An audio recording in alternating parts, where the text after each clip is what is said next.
여러분, 우리가 세상을 살면서 자주 이런 질문을 할 것입니다. 세상에는 왜 이렇게 악한 일과 또 고난이 많이 있을까? 그래서 죄 없는 사람들이 왜 고통을 저렇게 당해야 하는 것일까? 또 악인들은 언제까지 저렇게 번영하고 또 아무 일 없이 저렇게 흥왕하는 것일까? 그리고 특별히 우리가 어려운 일에 처하거나 또 억울한 처지에 놓이게 될 때는 이런 질문도 하게 됩니다. 내가 특별히 잘못한 일도 없는 것 같은데 왜 나에게 이러한 고통이, 고난이 있는 것일까? 그런 질문들이 자주 우리에게 떠오르고 그런 질문을 하게 됩니다. 그런 의문점을 갖게 되는 것이죠. 이건 한마디로 말하면 하나님의 신정론에 해당돼요. 그러니까 하나님의 정의로움, 그것이 도대체 어디 있느냐 하는 질문이지요.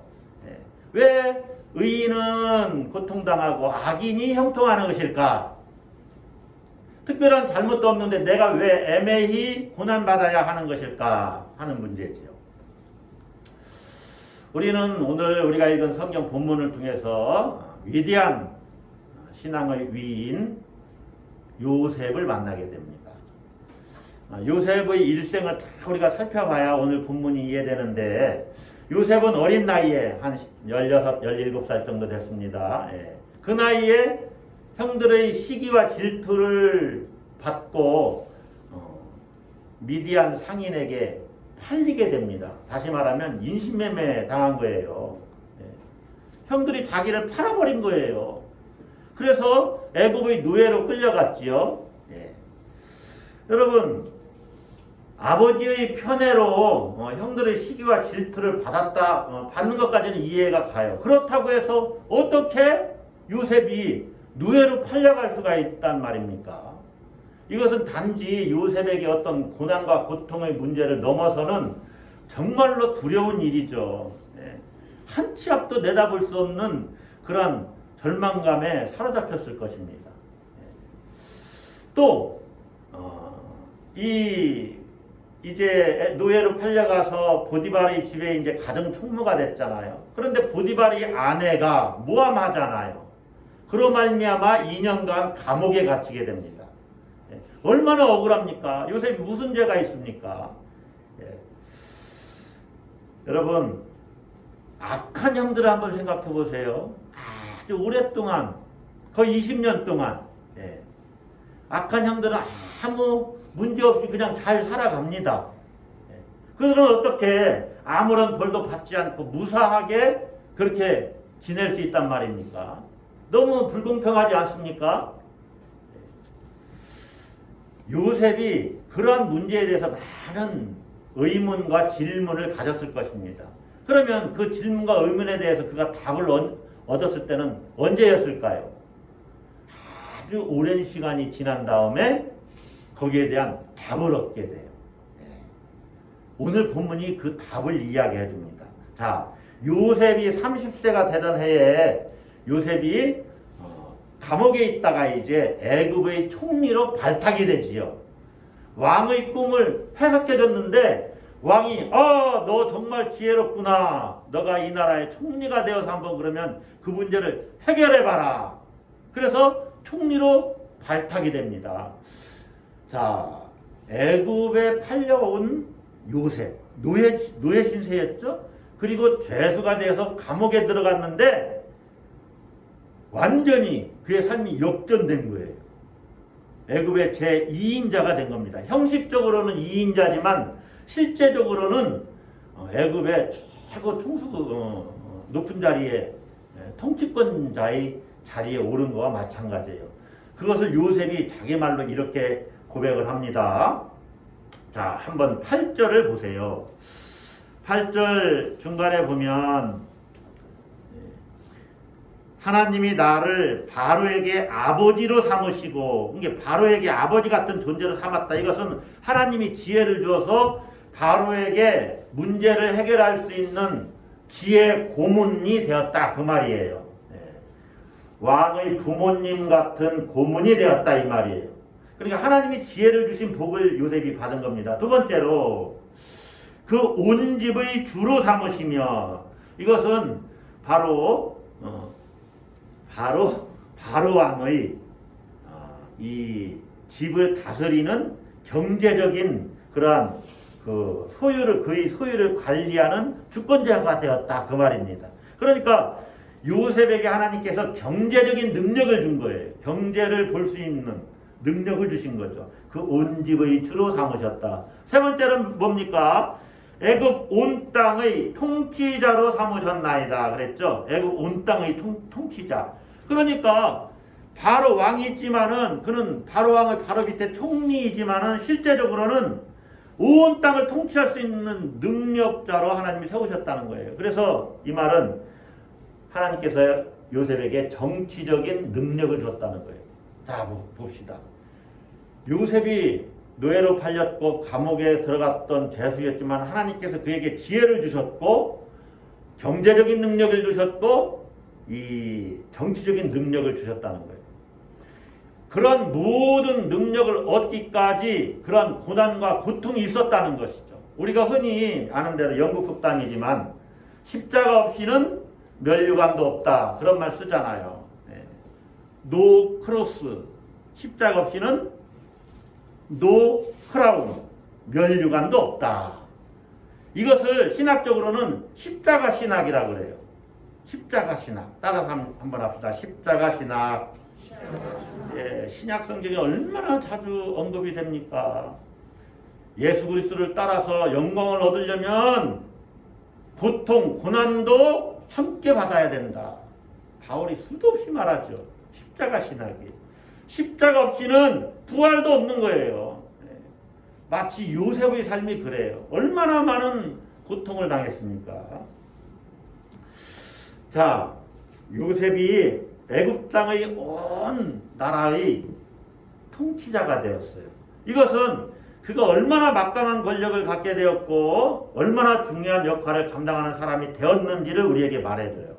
한편으로 요셉에게 하나님이 주신 꿈이 이루어진 겁니다. 꿈이 성취된 거예요. 요셉의 형들은 요셉의 꿈이 이루어지지 못하도록 막으려고 했지만 하나님은 그 꿈을 이루셨다는 거죠. 요셉의 꿈이 이루어지게 하셨습니다. 요셉의 형들의 그 행동을 통해서 그 꿈이 이루어지게 했어요.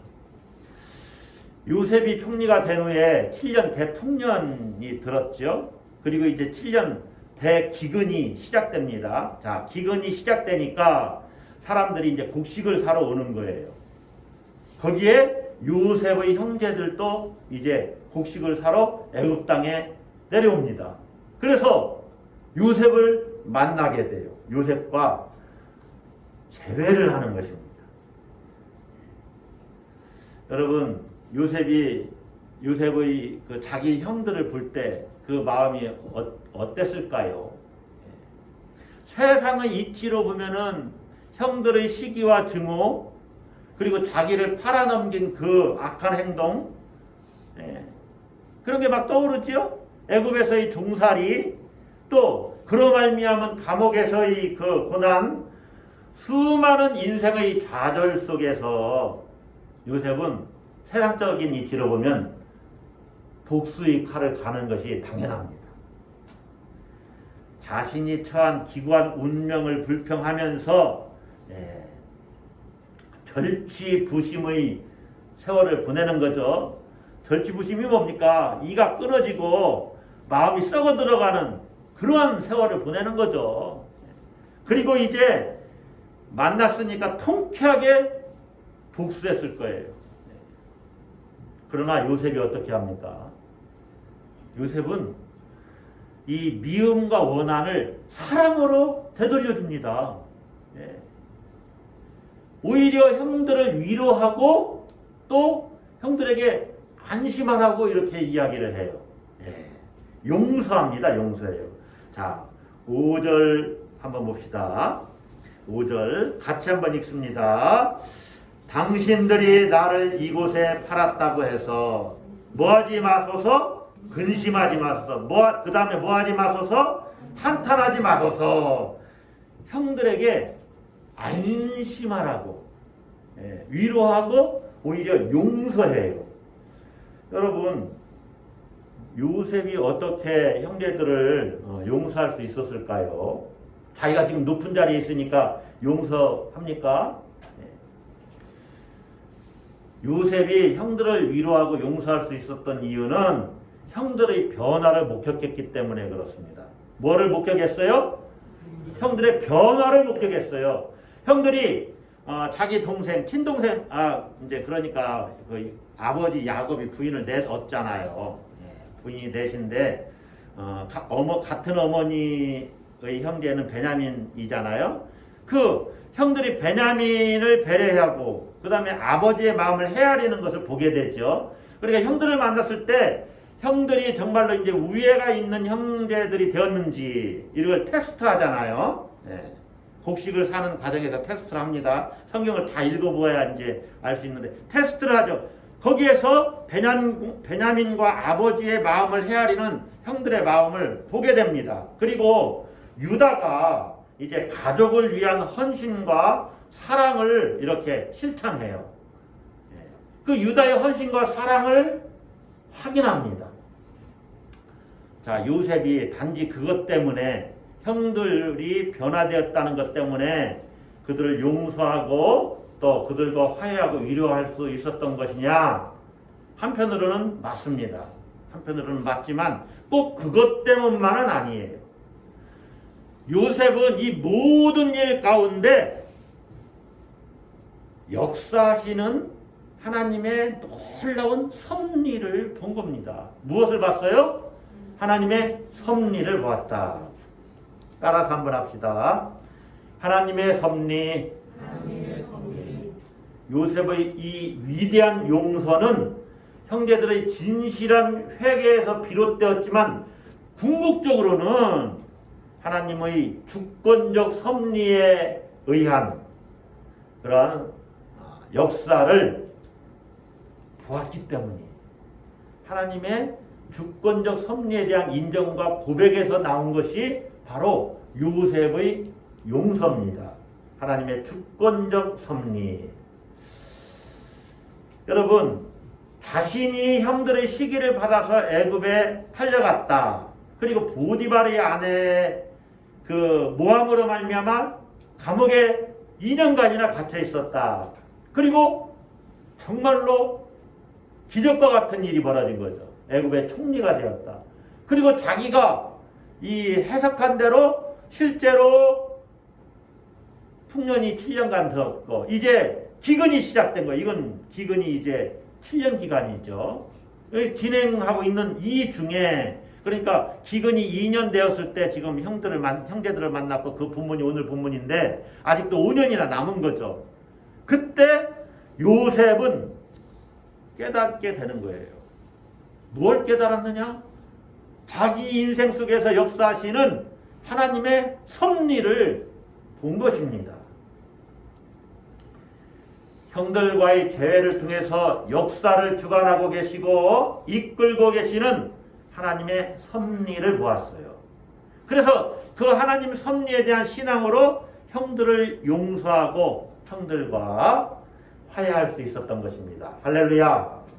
자, 요셉이 어떻게 하나님의 섭리를 고백하는지 5절에서 8절까지 한번 보십시다. 여기는 요셉의 하나님의 섭리에 대한 사중적 고백이 담겨져 있어요. 사중적 고백. 마치 우리 찬양대 찬양할 때 사부 혼성 합창을 하잖아요.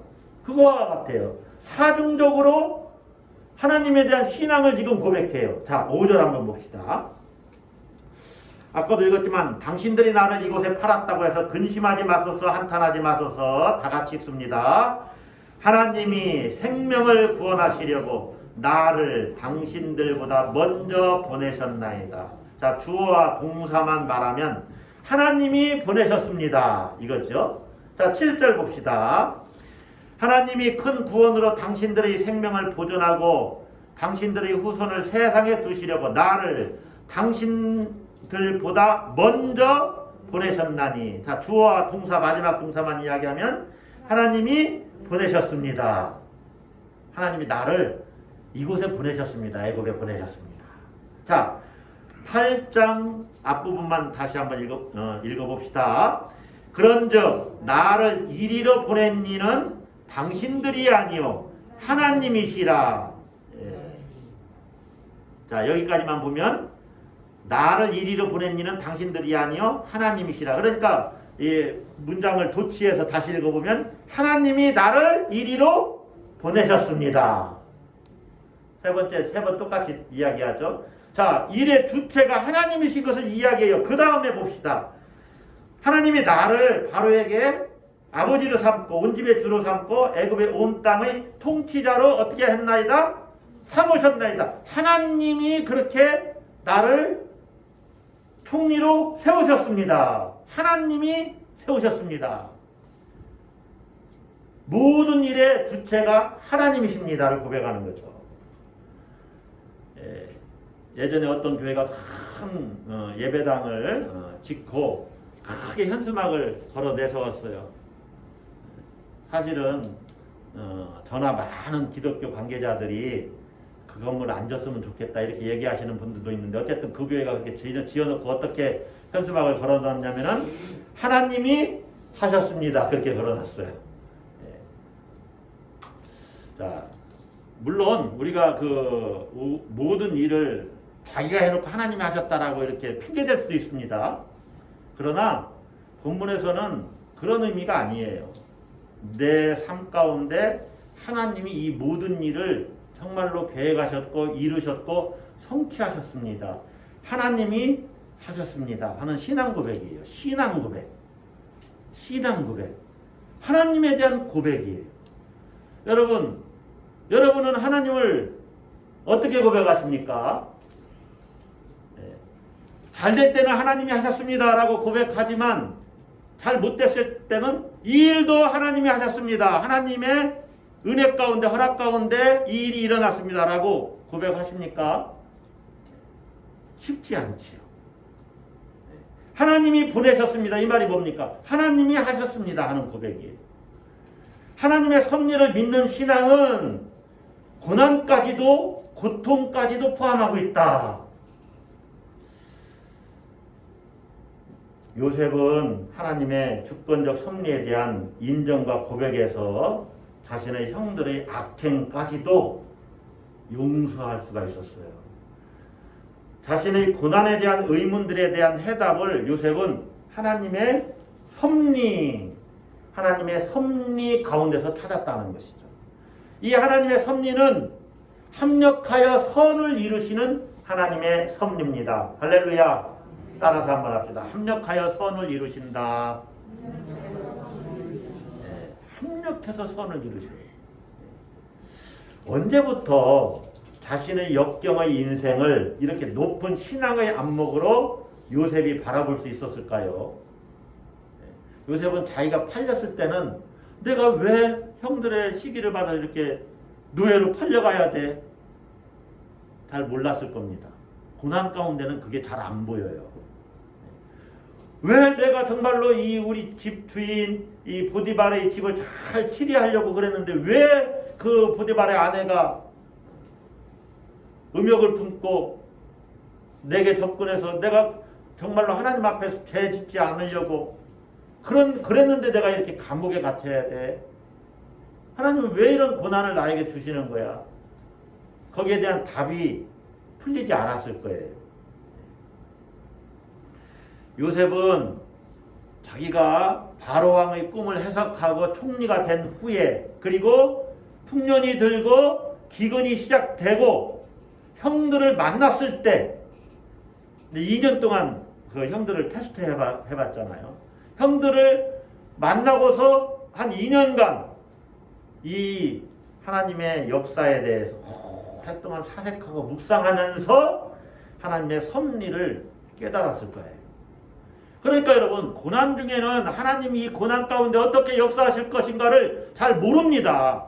그러나 이제 우리가 신앙생활을 오래 하면서 이 고난 가운데도 하나님의 섭리가 있을 것이다 라고 믿는 믿음을 가져야 된다는 거죠. 그걸 볼 수 있어야 된다는 거죠. 그래서 그것도 믿음으로 이겨낼 수 있는 그러한 이 믿음이 우리에게 있어야 된다는 거죠. 예. 그러면 고난도 내게 유익이라고 말할 수 있는 거예요. 고난도 내게 유익이라. 이게 쉽지가 않아요. 그래서 계속해서 설교를 듣고 성경을 읽고 우리가 말씀을 묵상하면서 우리가 배우는 것들이 그런 겁니다. 모든 것이 하나님 안에서는 제가 다 좋다라고 그랬죠. 이 말이 뭡니까? 합력하여 선을 이루신다. 합력하여 선을 이루신다. 요셉은 그걸 깨달은 겁니다. 이 하나님의 섭리에는 두 가지 차원의 사실이 포함되어 있는데 그것은 사람을 사용해서 하나님의 뜻을 이루신다는 거예요. 하나님의 섭리는 그냥 우연히 어떻게 되는 게 아닙니다. 사람들과의 관계 속에서 이루어지는 거예요. 하나님이 자신의 일을 이루기 위해서 많은 사람들을 사용하십니다. 그걸 깨닫는 자가 있고 깨닫지 못하는 자가 있어요. 그래서 여러분은 어딜 가나 사람과의 관계를 중요시해야 돼요. 하나님이 나를 도구로 쓰시기도 하지만 내가 만나는 이 사람을 도구로 쓰시기도 합니다. 그래서 하나님이 어떻게 역사와 내 인생을 운영해 가시는지를 나와 내가 만나는 사람들 역사 속에서 보도록 노력을 해야 돼요. 예. 왜 그러느냐? 두 번째로는 하나님은 사람만을 쓰시는 것이 아니라 환경과 또 시간적인 요소까지 다 사용을 하셔요. 그래서 때로 환경이 틀어질 수가 있습니다. 예. 하나님이 일을 하시는데 여러분 하나님이 창조주이시고 전능하시지만 인간의 의지를 존중하셔서 인간이 자기 의지대로 행할 때는 하나님도 그냥 지켜보시는 거예요, 여러분. 그래야 우리에게 자유의지를 주신 그 뜻이 있는 거죠. 자유의지를 주시고 그렇게 하지 말라고 무조건 막았으면 그 자유의지가 어떻게 발휘가 되겠습니까? 그래서 철저하게 내 의지대로 역사가 흘러갑니다, 사실. 그러나 그 배후에서 하나님이 조정해 가시는 거죠. 그러니까 우리 인생이 하나님의 꼭두각시가 아니에요. 꼭두각시는 이렇게 뭐 줄해서 이렇게 여기서 연기를 하지요. 우리는 우리 스스로 역사를 운영해가고 내 인생을 개척해 간다고 하지만은 물론 그 말이 맞습니다. 그러나 전체적으로 하나님의 사람에게는 하나님이 계획하시고 운영해 가신다는 거죠. 이게 참 묘한 거예요. 여러분, 형들이 자기를 판 행위를 통해서 하나님이 일을 하셨어요. 사람을 사용하신 것이죠. 물론 형들의 그 요셉을 판 그 행동은 정당화되질 않습니다. 예, 그들은 또 그들 나름대로 책임을 져야 돼요. 얼마나 오랫동안 덤밀하고 고민했을 거예요.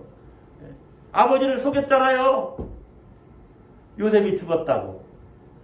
그것도 이 동물 잡아서 요셉의 옷에 피를 묻혀가지고 이 요셉 옷이라고. 그렇게 아버지를 속이고 얼마나 많은 괴로움들을 자기들끼리도 얼마나 힘들었겠습니까? 오랜 기간 동안. 형들이 잘못한 것은 그들의 책임입니다. 그들의 악행은 비난받아야 마땅하고 정죄받아야 마땅한 일들이지요. 동생을 팔아버렸으니까. 그러나 하나님께서는 그 형들의 악행까지도 선용하신 것이죠. 그래서 신학적으로 이렇게 얘기를 해요. 하나님은 인간의 악까지도 선용하신다. 그래서 하나님의 뜻을 이루신다. 그러나 악을 저지른 사람들은 자신들이 그 일에 대해서 책임을 져야 됩니다. 아까도 말씀드렸지만 하나님은 모든 사람 또 환경, 시간적인 요소까지도 사용하시는데 이 하나님의 섭리의 두 가지 차원이 있다고 그랬죠. 그것은 바로 이겁니다. 두 번째는 하나님은 모든 일의 배후에서 역사하신다는 거예요. 일의 배후에서 역사하신다. 하나님이 존재하시는 방식은 하나님의 은폐에 있습니다. 은폐, 숨어 계시다 그 말이에요. 하나님 보이지 않지요. 하나님이 짱하고 드러나셔서 막 뭐 일을 주도해 가시는 것처럼 우리가 보이지 이렇게 여겨지지 않잖아요. 보이질 않잖아요, 하나님이. 그러나 일의 배후에서, 역사의 배후에서 그것을 다 주도하고 계시다는 거죠. 세상의 모든 것을 계획하시고 이루어 가고 계시다. 여러분, 본문을 읽어보면 요셉이 형들을 만나서 큰 소리로 울면서 방송되고 가죠. 그래서 온 애굽 나라가 다 알아듣게 됐어요. 요셉이 형들을 만났다. 2절에서 요셉의 울음소리가 궁중에 들리더라. 울음소리가 목소리가 커서 궁중까지 들렸다. 그런 의미보다는 온 세상이 알게 되었다. 그런 의미겠지요. 요셉이 이제 형들에게 말합니다. 나는 요셉이라. 나는 요셉이라. 자, 요셉이 그렇게 형들 앞에서 자기 정체성을 이렇게 밝히면서, 자기가 누군지를 밝히면서 말하는 이 대목을 쭉 한번 보세요. 자신을 애굽에 팔아넘긴 행위를 비인간적인 처사이고 천인 공노할 짓이다. 이제 너희의 생사 여탈권이 내게 있으니 너희가 지금부터 한번 당해봐라. 내가 그대로 갚아주겠다. 이렇게 복수의 마음을 가지고 이야기하는 부분이 하나도 없습니다. 단지 하나님께서 큰 구원을 이루려고 자신을 먼저 이곳으로 보내셨다. 담담하게 말하고 있어요. 당신들 때문에 내가 애굽으로 팔려왔다. 당신들 때문에 내가 애굽으로 끌려왔다. 이렇게 말하지 않아요. 하나님이 나를 이리로 보내셨습니다. 라고 말하고 있어요. 이것은 사건과 역사의 배후에 하나님의 섭리가 있다는 것을 말하는 거예요. 하나님의 섭리가 있다. 하나님의 섭리가 있다. 여러분, 저도 이 설교를 준비하면서 그렇게 길게 살지 않은 제 인생이지만 쭉 한번 이렇게 되돌아봤어요. 저도 힘든 적이 있었고 그렇고 때로는 저도 이렇게 마음의 상처도 있고 때로는 어떤 실패의식이나 이런 것들이 제 안에 자리 잡고 있어요. 그러면서 오늘 강단에 서서 여러분에게 설교하는 저 자신을 돌아보는 거죠. 그러면서 내 인생의 모든 사건과 배후에 하나님의 섭리가 있구나. 이렇게 고백하는 거예요. 요셉은 그러한 신앙으로 형들 때문에 겪어야 했던 모든 고난에도 불구하고 형들을 용서하고 사랑할 수가 있었어요. 자, 하나님의 섭리에는 또 다른 놀라운 것이 하나 있는데 이것은 뭐냐? 하나님의 섭리를 믿는 신앙의 유익인데요. 하나님의 숨겨진 의도를 파악하게 된다는 거예요. 따라서 한번 합시다. 숨겨진 의도. 여러분, 아까도 말씀드렸듯이 고난과 고통 가운데 있을 때는 하나님의 숨겨진 의도가 보이질 않아요. 그걸 볼 수 있는 눈이 안 생겨요. 왜냐하면 아직 미래의 시간이 다가오지 않았기 때문에 그래요. 그래서 그 시간이 좀 흐르면 사건과 역사 속에 담긴 하나님의 숨겨진 의도를 보게 됩니다. 그래서 제가 자주 말씀드리는 것이 우리 인생을 따라서 한번 하겠습니다. 통시적 관점. 통시적. 시간을 보는 그 관점이 두 가지가 있는데 공시적 관점과 통시적 관점이 있습니다. 공시적은 지금 여기에서 일어나는 모든 현상들을 보는 거예요. 지금 여기에서만 보는 거예요. 지금 여기에서만. 그러나 통시적 관점은 시간의 흐름을 따라서 어떻게 사건이 변화되고 그 추이를 다 보는 거예요. 그러니까 시간을 전체적으로 봐야 돼요. 전체적으로. 자주 말씀드리는 대로 통으로 봐야 돼요. 통으로. 이게 통시적 관점이에요. 그러니까 요셉은 자기가 팔릴 때는 왜 내가 지금 팔려야 되는 거지? 왜 내가 감옥에 들어가 있어야 되는 거지? 왜 내가 고통당해야 돼? 이런 걸 잘 몰랐을 거예요. 요셉도 마찬가지로. 그러나 그가 총리가 되고 또 흉년과 기근의 그 과정을 통해서 자기 형들이 자기에게 찾아와서 곡식을 사려가는 그 일을 통해서 이제 하나님께서 나를 애굽에 오게 하시고 마침내 총리가 되게 하신 목적이 이것이구나 하는 것을 보았다는 거죠. 깨달았다는 거죠. 시간이 흐른 대로 무려 몇 년이 흘렀느냐? 한 22년이 흘렀어요. 이 통시적 관점으로 봐야 돼요. 통시적 관점으로. 시간의 흐름에 따라서 보는 것입니다.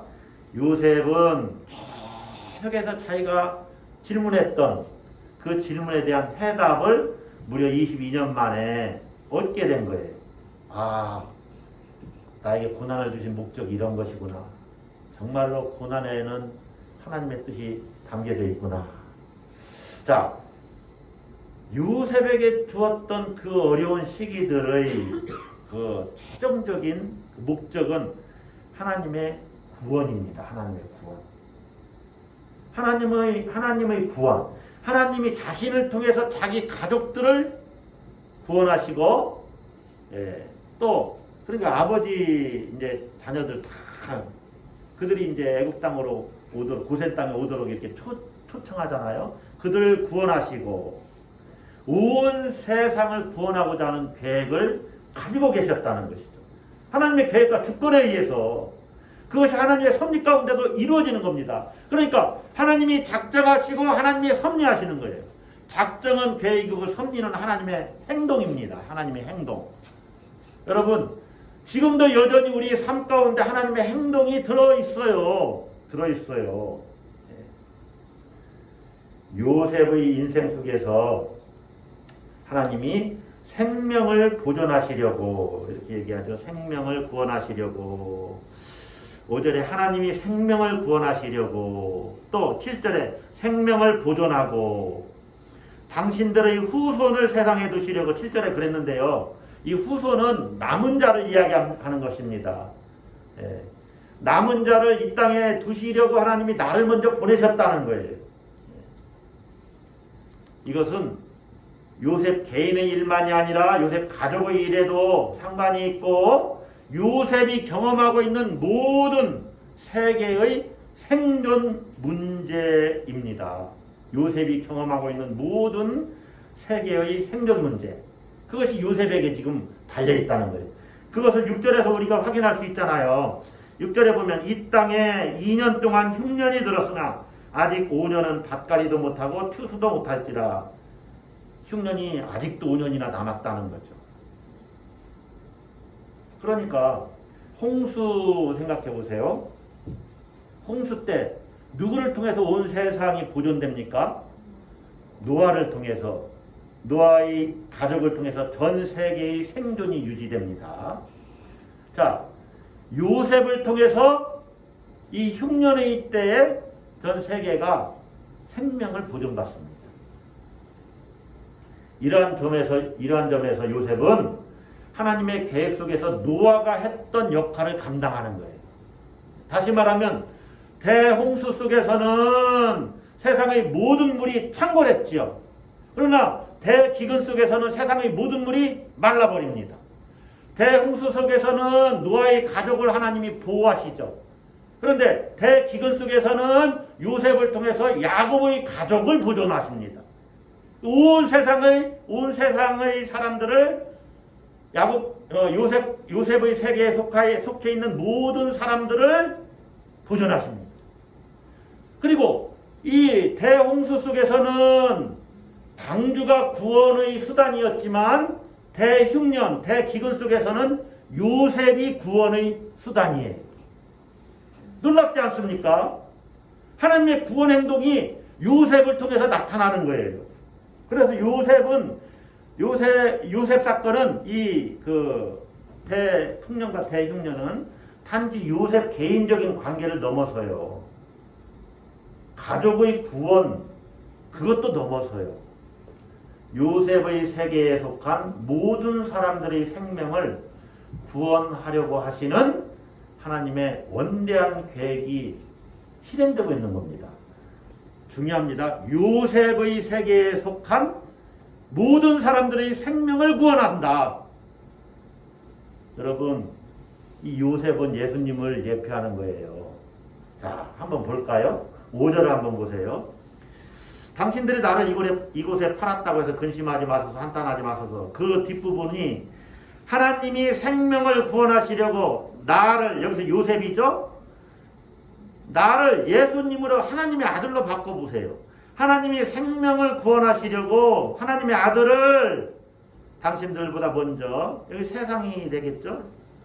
하나님의 아들을 세상에 보내셨나이다. 이렇게 조금만 성경을 바꿔서 읽으면 요셉은 예수님 같은 역할을 하는 분이구나. 이걸 우리가 보게 돼요. 다시 말하면 예수님의 세계에 속한 모든 사람들의 생명을 구원하려고 하나님이 보내신 분이십니다. 할렐루야. 예수님의 생애 속에 하나님의 놀라운 섭리가 담겨져 있는 것이죠. 자, 여러분 말씀을 정리해 보겠습니다. 여러분의 인생을 주관하시는 분은 하나님이십니다. 여러분 인생의 배후에 하나님의 손길이 있음을 믿어야 돼요. 인생의 시험, 고난, 또 어떤 아픔, 문제, 모든 것이 하나님의 주권 아래에 있다. 요셉과 이스라엘에 대한 계획을 하나님이 가지신 것처럼, 그래서 이제 이스라엘 백성들이 고센 땅에 와서 민족으로 번성할 때까지 약 400년 동안 잠시 기근을 피해서 왔는데 애굽의 보호 아래서 그렇게 많은 사람들로 창성케 되도록 보호를 받으면서 나라가 민족을 이루게 됩니다. 한 부족이 민족을 이루게 돼요.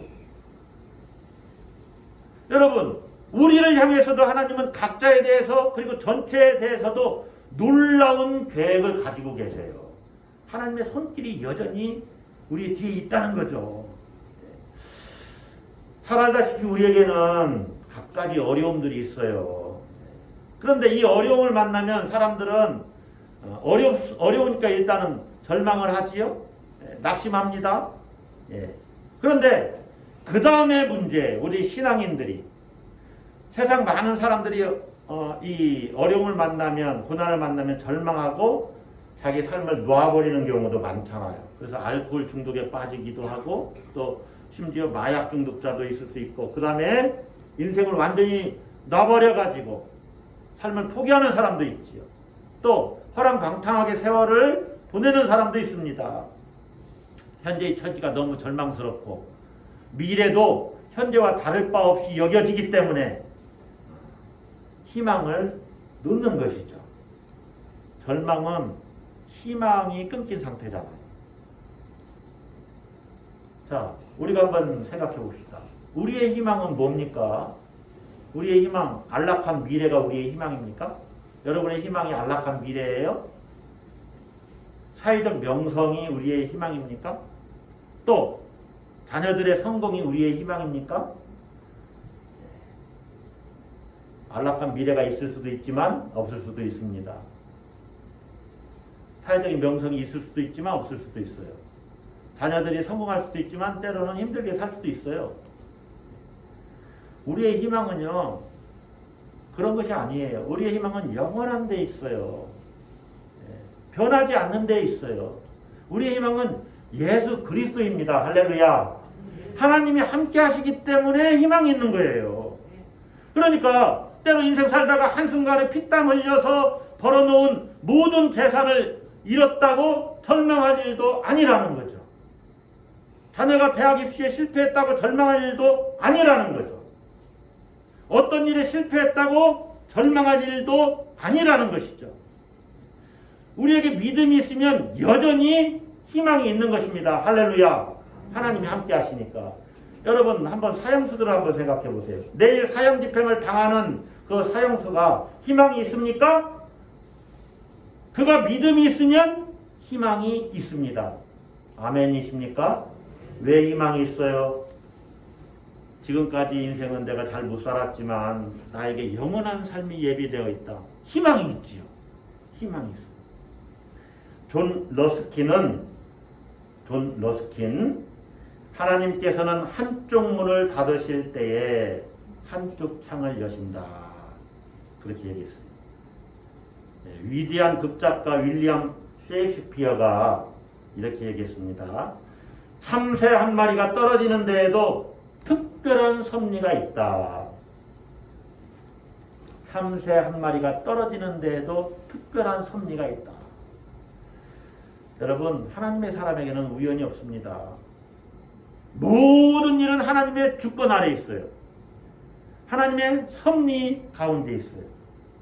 그래서 고통과 고난에도 하나님의 뜻이 있습니다. 믿습니까? 그러니까 여러분, 고난과 고통도 모든 것이 하나님의 섭리 가운데 있고 모든 것을 합력하여 선을 이루시는 하나님의 섭리 아래에 있다는 것을 믿으시기를 바랍니다. 그 믿음으로 여러분이 어떠한 상황에 있든지 승리하시는 그런 놀라운 그런 은혜가 여러분에게 있기를 바랍니다. 자, 우리 같이 한번 따라서 합시다. 하나님은 모든 것을 합력하여 선을 이루신다. 기도하겠습니다.